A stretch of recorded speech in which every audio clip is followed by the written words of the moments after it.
Parce que cette personne va servir de source à Wikipédia. Cette personne va déterminer pour vos enfants à l'université ce qui est bien et ce qui est mal. À vie. À vie. Une page Wikipédia, ça reste après la mort.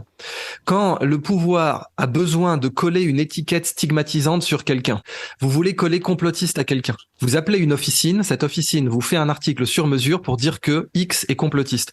Et ensuite, cette officine sert de source à Wikipédia. À plus forte raison si elle est reprise par d'autres médias, comme Mmh. l'Express par exemple, Mmh. et l'AFP. Donc, ces agences-là, vous leur donnez un pouvoir démesuré et vous ajoutez à ça que Antoine Daoust se vantait d'aller à l'université. Et donc, encore aujourd'hui, sur le compte Twitter d'Antoine Daoust, qui est verrouillé d'ailleurs, parce qu'il se sait aux abois, eh bien, vous voyez un encart qui montre qu'il est fier de donner des conférences à l'université. C'est-à-dire de dire à nos enfants, de dire à nos jeunes ce qu'est le bien, ce qu'est le mal. Mmh. Et Wikipédia à l'appui, l'Express à l'appui.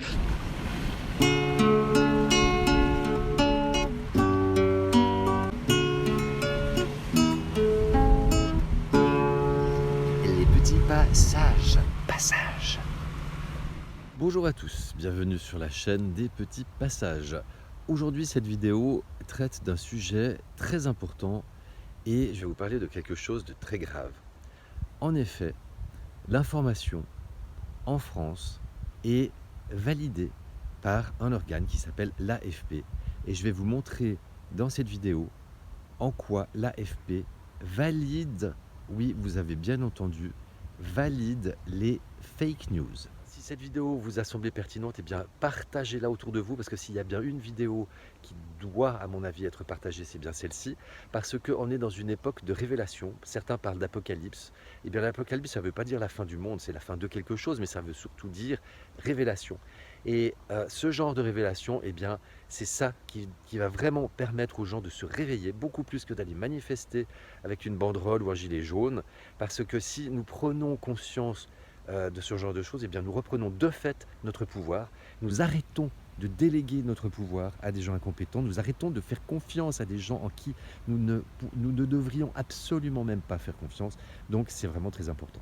Merci également de laisser des commentaires, c'est très important, de vous laisser votre avis sur la vidéo, sur le sujet, de vous abonner à la chaîne avec la cloche et puis également de soutenir la chaîne. Merci à tous pour votre soutien. Passage.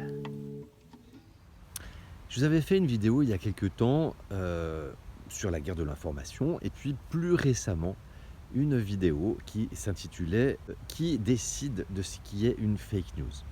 Et là, je vous expliquais en fait à quel point ce ne sont pas des médias indépendants, des cellules indépendantes, comme ça devrait l'être, neutres et indépendantes, qui estampillent une nouvelle ou une publication de fake news. Et en l'occurrence, ce n'est absolument pas le cas. Eh bien aujourd'hui, on va aller un peu plus loin, même beaucoup plus loin, parce que en fait, ce qui se passe, c'est que déjà en France, les grands médias ne sont pas libres et indépendants parce qu'ils sont, un, subventionnés, deux, ils ont des annonceurs, donc on ne peut pas critiquer les annonceurs, et de trois, ils appartiennent à des grands groupes, à des grands milliardaires qui ont des intérêts avec les élites, ceux qui tirent les ficelles, qui décident même au-dessus des gouvernements, et donc l'information est complètement biaisée. L'information provient essentiellement de l'AFP, qui est l'agence France Presse, qui est un organe qui n'est pas non plus neutre et indépendant, mais c'est de là que tous les médias prennent les dépêches en fait, et les nouvelles pour les diffuser ensuite. C'est pour ça que vous retrouvez la plupart du temps dans tous les médias les mêmes sujets traités avec les mêmes mots comme du copier-coller, en tout cas pour les grands sujets. Donc cette AFP devrait être fiable, nous devrions pouvoir faire confiance à l'information puisque le journalisme normalement la fonction du journalisme, c'est de relayer une information de façon neutre, factuelle, sans interprétation, sans jugement et sans a priori également. C'est valable pour la présomption d'innocence pour quelqu'un qui est accusé de quelque chose. Et ce n'est pas, les journalistes ne doivent pas se substituer ni aux juges ni à la police, c'est pas à eux de faire les enquêtes. Et malheureusement, c'est de plus en plus ce qui se passe. Mais ce qui est plus grave, c'est que l'AFP, en fait, valide l'information et elle valide également des fake news. Pourquoi? Parce que, eh bien, ce qui se passe, c'est que ces cellules, comme je le disais dans ma vidéo, qui décident sur les fake news, ne sont pas neutres et indépendantes, mais elles ont valeur de sainte parole, en fait. Et dans cette vidéo que vous allez voir, eh bien, il est démontré, en fait, par un témoignage très, très, très, très, très puissant, qui n'est pas n'importe qui témoigne, que une des cellules indépendantes, notamment, est complètement bidonnée. Elle a été créée de toutes pièces. À sa tête, il y avait un homme qui n'était pas du tout digne de confiance. Il n'a eu aucune enquête avant de donner l'agrément à cette cellule indépendante de pouvoir décider officiellement qui est une fake news ou pas. Ce qui fait que, eh bien, en fait, c'est complètement autoritaire. Ce n'est pas du tout démocratique. Et pourtant, eh bien, c'est ces cellules indépendantes qui décident de l'information que vous avez dans vos médias. Et c'est également l'information qui va figurer sur Wikipédia. Et vous le savez très bien, Wikipédia est devenue la Sainte Bible. Et c'est également là que nos enfants, nos jeunes, prennent les informations. L'école prend l'information sur Wikipédia pour la valider. Et donc, en fait, ça veut dire quoi? Ça veut dire que si la doxa, le gouvernement, les élites, les grandes multinationales, l'agro-industrie, les laboratoires pharmaceutiques ont décidé, pour une raison ou une autre, de discréditer un personnage, eh bien, il suffit qu'une de ces cellules indépendantes fasse croire qu'il est, par exemple, complotiste, et vous savez très bien que c'est l'étiquette facile pour discréditer quelqu'un et qu'on s'en détourne, que le public ne l'écoute absolument pas, et qu'ensuite ce soit repris par tous les médias et par Wikipédia. Et c'est également ce qui s'est passé avec le professeur Perron et le professeur Raoult, qui ont été vilipendés par les médias pendant tous les 2 ans de Corona Circus, et maintenant, en fait, ils ont été blanchis. Ça fera l'objet d'une autre vidéo. Et là, les médias n'en parlent absolument pas. Mais en fait, le professeur Perron n'a jamais eu de plainte juridique parce que tout ce qu'il a dit était sourcé. Et là, il avait une plainte au niveau de l'ordre des médecins et il a été complètement blanchi. Ce qui veut dire que tout ce qu'il avait dit était vrai, vérifiable, factuel, et qu'en fait, on l'a traité de menteur parce qu'il y avait des raisons de cacher de l'information et de le traiter de menteur. Donc, je vous laisse regarder la vidéo qui va suivre. Enfin là, je vous mets un extrait, mais vous aurez accès à la vidéo complète par le lien que je vous mets en description. Merci de votre attention, je vous dis à tout bientôt. Prenez soin de vous, je vous aime. C'est exactement comme une affaire de blanchiment d'argent. C'est le même mécanisme. S'il n'y avait pas eu cette plainte, nous n'aurions jamais pu remonter un réseau complet de blanchiment de fausses informations, de blanchiment de diffamation, par lequel une officine pas nette, qui s'appelle Facts and Furious, a été créée à partir de rien, avec comme président un personnage ultra sulfureux et qui n'avait pas d'expérience en journalisme, donc Antoine Daoust, qui a un passé de violence, et puis donc ensuite les violences sur Malika Daoust, qui ont été constatées par médecin et qui ont donné lieu à cette plainte. Et cette personne, dont le passé est trouble, qui est, d'après les documents que nous avons pu constater, interdit bancaire, se retrouve avec un agrément presse, CPPAP, se retrouve à faire partie d'une organisation Désinfox de lutte contre la désinformation avec l'agence France Presse, se retrouve immédiatement mis dans un réseau de journalistes et de fact-checkers avec des gens relativement prestigieux qui vont travailler pour lui, se retrouve fact-checker cité par des agences de presse, et il va fournir pendant 1 an un point d'appui à tous ceux qui voudront dégrader Didier Raoult, à tous ceux qui voudront dégrader le professeur Perron, à tous ceux qui voudront dégrader que ce soit Louis Fouché ou Marc Doyer. Et c'est ça, en résumé, l'affaire Facts and Furious. C'est une affaire de blanchiment de fausses informations. On crée une officine complètement foireuse qui n'a pas été inspectée, qui n'a pas été vérifiée, les diligences n'ont pas été faites.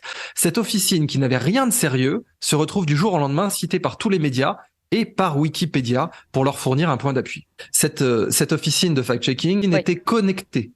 Était connecté à toutes les grosses autres agences de fact-checking, et en particulier aussi à des personnages comme Karine Lacombe.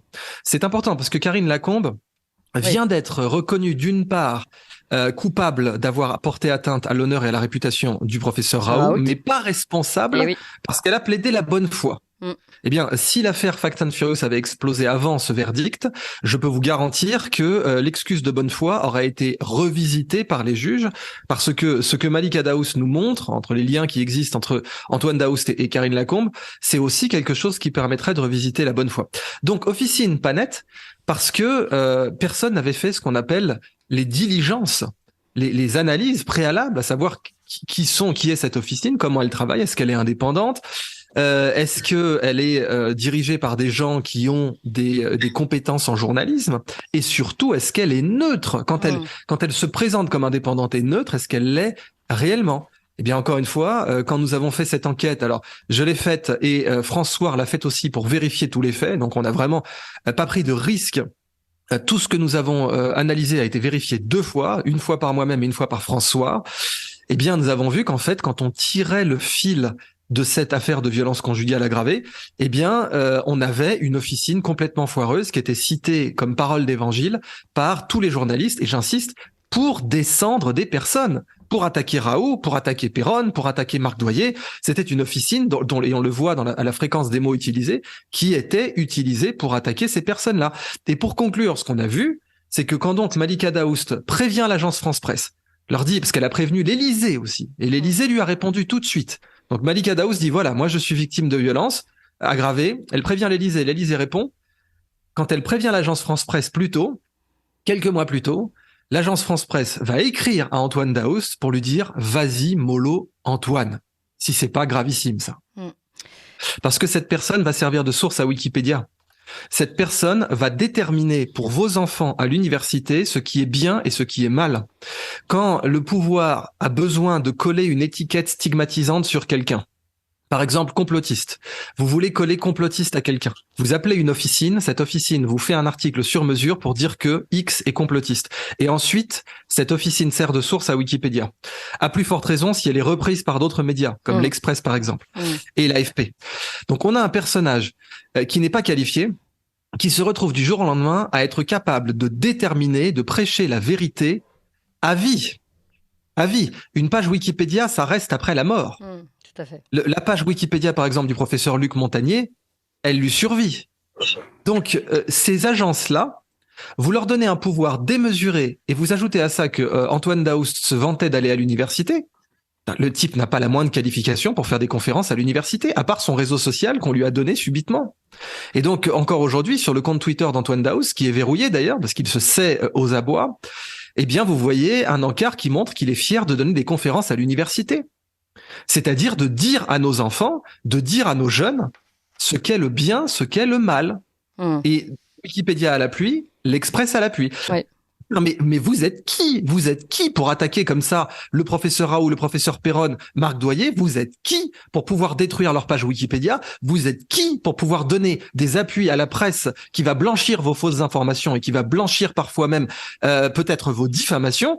Qui êtes-vous? D'où sortez-vous? Oui, c'est du pseudo-journalisme. Et en fait, c'est ça le problème. C'est qu'on a l'AFP qui vient blanchir du pseudo-journalisme.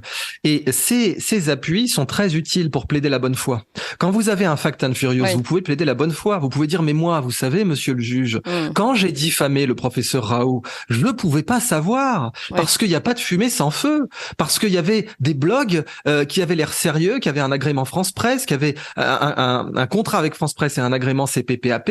Et tout de même, ces agence de fact-checking, elle disait des choses graves. Donc vous comprenez bien, monsieur le juge, moi je suis de bonne foi.